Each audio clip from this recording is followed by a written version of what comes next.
Hello friends, good morning. I'm Aarti. I'm going to dictate you exercise number 11 from 700 Common Words book. Please like the video, subscribe the channel and press the bell icon. 5 seconds.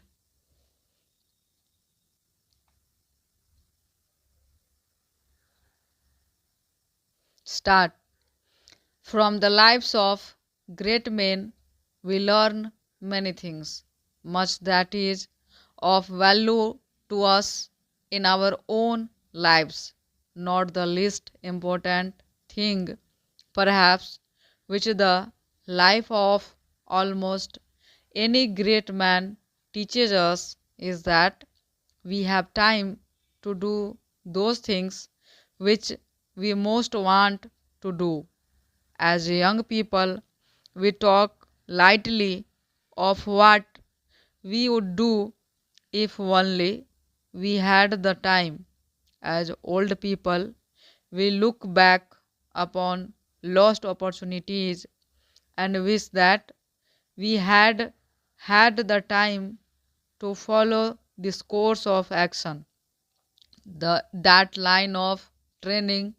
But again and again, as we read the stories of the lives of those who have done great things, of those whose names will be forever remembered, the knowledge is forced upon us that our trouble is not that we have too little time, but that we have too little desire.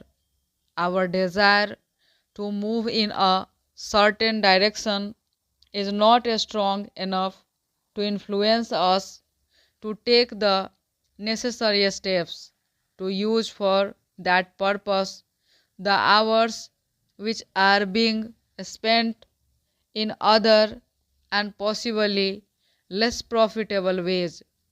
If the desire to act and the will to work are there, then we shall find both the time and the opportunity. These thoughts come to the mind upon reading a recently published book in which the writer tells in outline the story of the lives of 15 great men. From the many remarkable men who have lived during the past 500 years, the writer has taken those men who, by their thought and by their labor, were able to discover a great principle, some deep truth about the laws of nature which had not before been known, men who in this way added greatly to the knowledge and learning of the world, and so took all men one big step forward in the long march towards a better understanding of the forces which govern our world.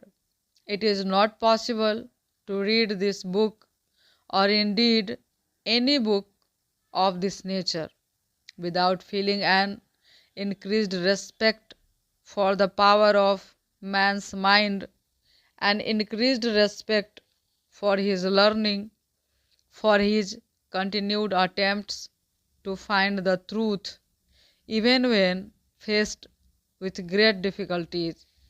The life of each of these men, it need hardly be said, differs in detail.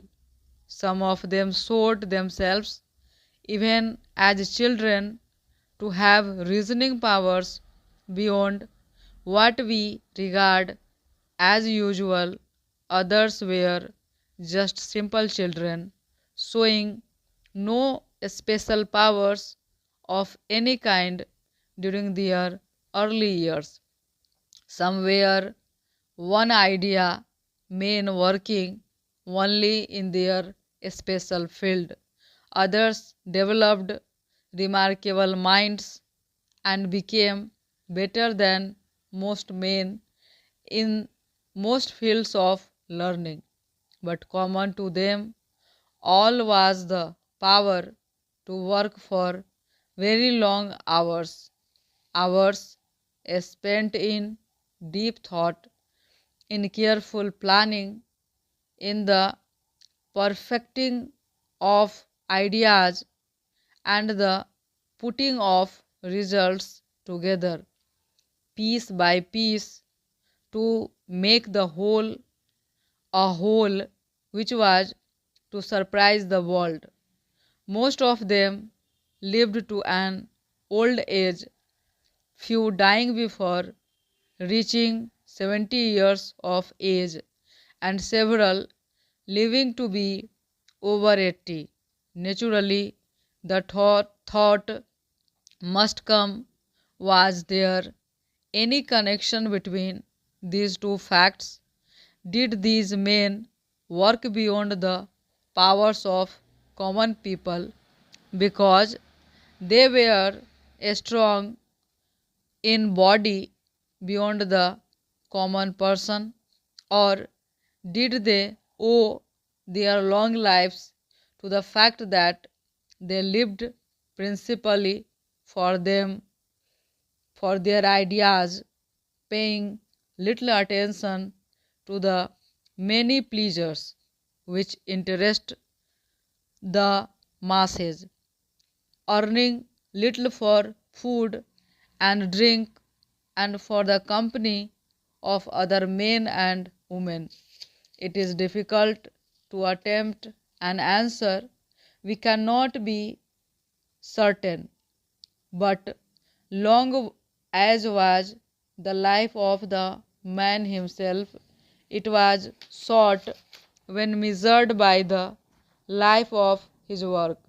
That work has influenced the thoughts and the labors of many men for many years. It will continue to influence man's thought and man's action as long as man is a thinking being, using the knowledge of the past to increase in the present his control over natural forces. Stop.